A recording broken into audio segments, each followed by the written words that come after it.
my name is Karen Saley and I'm a third year SPS student.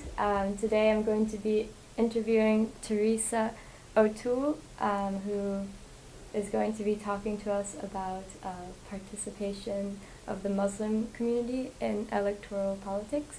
So if we can just start it off with the basic question of, could you introduce yourself a bit to us?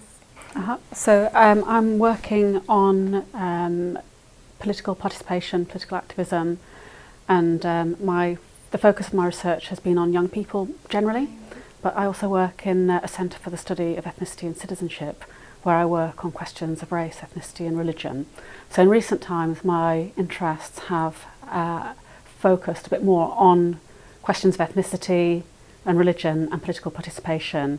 So the current research that I'm involved in looks at ethnic minority and Muslim young people and how they relate to politics. Okay, that's very interesting. And what are you going to be talking to us about today? So today I'll be looking at the very kind of prevalent perception of young British Muslims as politically disaffected, that is dropping out of participation in politics, or at the opposite end of the spectrum, politically radicalised and perhaps more prone to engage in violent political extremism. So my presentation will be looking critically at those two popular kinds of discourses on young Muslims to argue that between the poles of disengagement and violent extremism there are a wide range of forms of political participation and activism that are being neglected. So my presentation is about saying let's pay attention to the forms of participation that young Muslims do engage in. Okay. And how is your work relevant? How would you say your work is relevant to us SPS students and young people in general? So I think the presentation today is very much a continuation of some research that I was involved in previously that was engaging critically with the idea that young people generally are politically apathetic. So the research in my own view is I don't agree with that perception.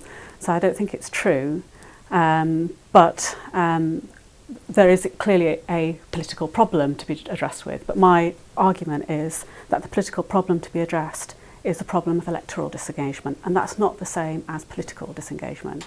So the work that I do is about saying, look at the range of different kinds of activities that young people are involved in, and let's try to understand better the forms of engagement that young people are involved in, and also to think about why do young people gravitate towards particular kinds of political issues or kinds of forms of political organisation or action repertoires, and not towards voting and party membership.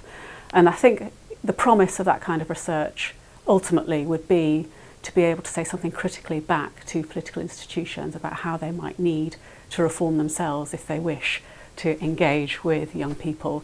And that's kind of a different perspective than starting from the position that young people are failing to engage with institutions. I'd like to turn the question around. Okay.